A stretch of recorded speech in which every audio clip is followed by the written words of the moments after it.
Hello, Renee Flamond here. You guys, when we date narcissists, we've all been through this. Most of your life immediately becomes all about them, right? That's what happens. And this creates, I don't know, for me it created, it's left a bitterness that is palpable.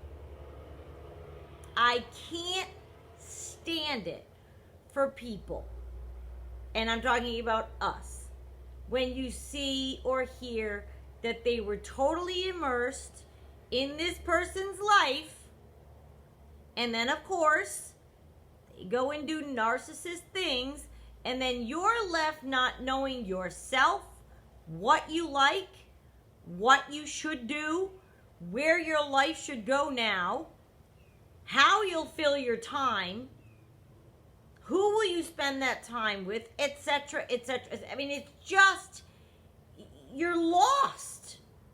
So this video is about as much about that, but it's not so much how we become immersed in the narcissist's life. We talk about that all the time. But we do lose, you lose yourself. It's not even about that. We do that all the time. This is about, there's only one surefire way to prevent this from ever happening again, and that is don't immerse. So it's made me kind of very petrified, very gun shy about becoming a we. I am very reluctant to let go of my I. I've been an I for 16 divorced years. You get relationships and whatever, but for the most part it's, and I mean, you have your children, you know, if you have children, but I'm saying as a partner, it's been me. So I've developed my life, my interests, my patterns, my habits, my visits with people, my vacations I do, with my daughter, with friends, a cousin, a brother, you know what I mean? So, for example, as of late, very happy for this person, this is what they wanted. No buts. But within just a few months, everything is we all the time, 24/7. They've both completely replaced the pronoun I with we. We're going here, we're going there, we're doing this, we're heading here for this. The holidays were we, everything in the future. Like I can never again ever seeing either one of them without the other one again. Ever. And they both want it that way, so that's fine. The thing is, I'm not sure I want that ever. And I think that's because of the situation with the narcissist. I am extremely, extremely protective of that part of myself. And I don't ever want to let it go. I don't ever want anyone to move into it. And that has nothing to do with, oh, but Renee, you're hard from the narcissist. You know what I mean? No, it's simply that I don't want to lose all eyes forever. So when you meet someone, that's the answer. There's got to be an in-between. I mean, we're not talking about a couple who's been together 50 years. And you know, I know people married 30 years that still say I. They take a trip with these people. They go and do this, and this person does this activity. The wife doesn't. They do different things. When I hear we, and they hardly ever separate, it just makes me cringe for myself. I hope I don't meet someone who expects that from me, because I will not be able to deliver that. And you know, if two people mutually decide to jump in, as if they've been together 50 years, and they're both, you know, looking for that, then I guess that's great. They've been together, both of them, a long time too, so maybe they were so lonely that they're ready for this. And I'm not saying which way is right or wrong, but being with a narcissist can really make you be protective of what you've established once you're apart and by yourself. I don't ever want to give up control over a certain part of my life. And again, it's not about, oh, but Renee, you're so hard. That's not what it is.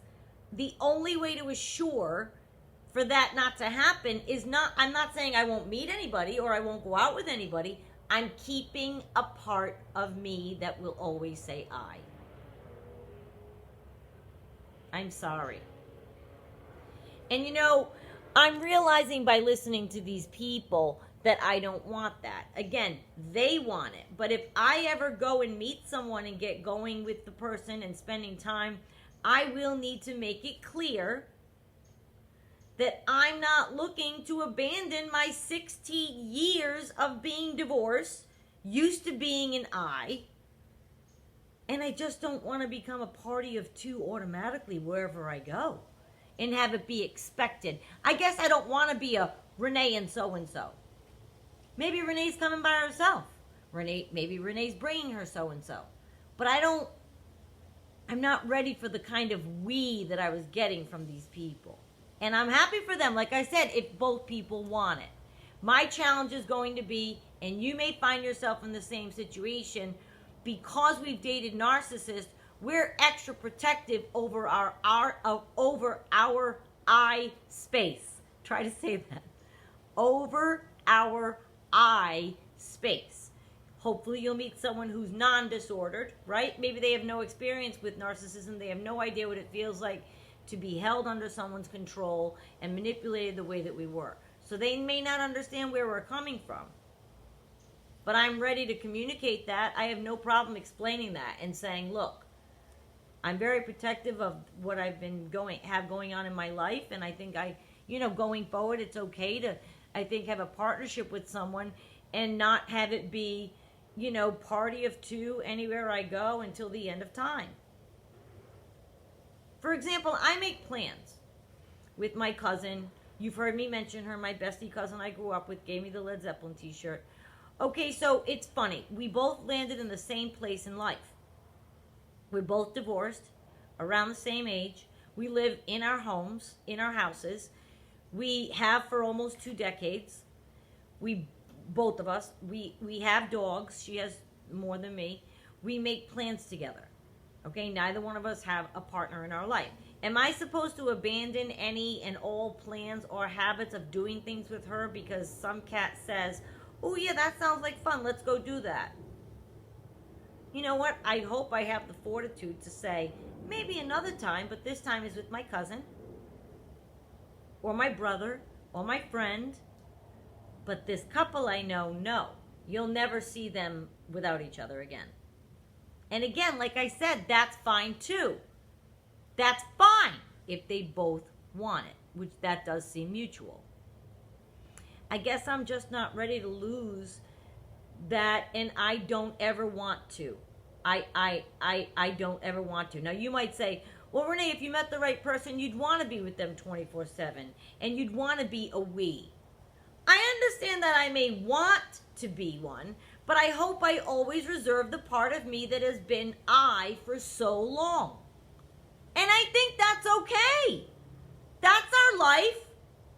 You've built something. Many of you have been apart from your narcissist for years and years now, and you have a lot going in your life.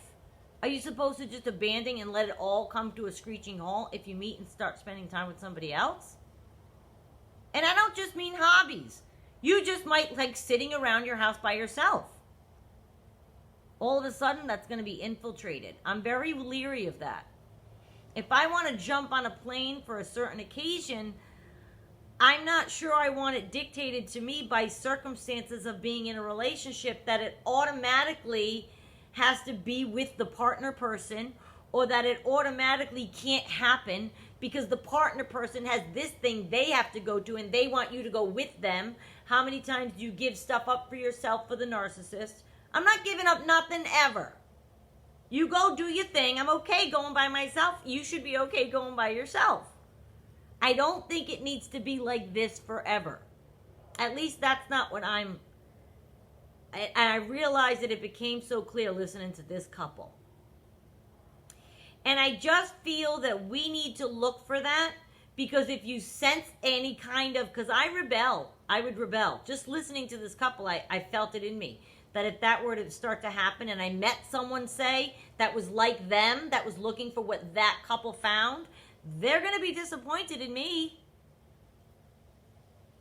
I'm not saying I wouldn't want a union. Of course. But the companionship that you build should be conducive to how much you want to, I don't know how to say this, how much you want to give of yourself at the pace you want to give it of yourself. Eventually, maybe I will be full on, 100%. I can't see me moving that fast, and I hope I always maintain an I. Life goes on. People have children, grandchildren, your cousin has a, you want to go and see. It doesn't always have to be connected. Why does it have to be so connected? Anyway, I just feel these two are happy, and that's fine if you're that kind of person. But if you are not, watch out for getting sucked in by someone that is that kind of person. And they might try to steamroll over anything you've built. Narcissist or not, you could meet people like that. And you have to look at it and say to yourself, how much do you want to be able to give up? How much do you want to keep? It's okay for you to set those boundaries and say, you know, I like spending time with you, but I also want you to know that, you know, I don't really move at the pace of other people. I have a lot that goes on in my life. We can get together when we can. However you do it. But it really was unreal to me how much it hit me as I was listening. And that's why I wanted to talk about it, because I wanted to bring it up to you so that if you're feeling this way, you maybe have words for it. I'll probably never again be with, like I said, either one of them alone. Ever. They'll move in unison forever. And it's beautiful for them. That's what they both wanted. I would suffocate. I just could tell by listening. They were happy. Happy. I want to be happy with someone. But that, I would suffocate. Plans 15 months from now, like just, it's all we. I would be screaming to get out. Like there was nothing in the next 15 months that said anything with either one just alone or with other people other than each other. Again, happy, it's what they both wanted. But I think I'd rebel in some capacity. If somebody led me back into that kind of controlling place, I'm not saying theirs is controlling, but that's what it is with the narcissist, and everything became all about us together or their stuff, I would rebel. And perhaps that's why my relationships have all ended. Maybe I didn't know this about myself. And isn't self-discovery a wonderful thing? I do tend to jump in. Both feet, 100%, and then I lose myself. I lose my I. I've always done it. And guess what? That's obviously not working for me because I'm single, right? If that had worked for me, I would have ended up with somebody. So I have to change something. So what I've decided is I'm going to do it differently going forward.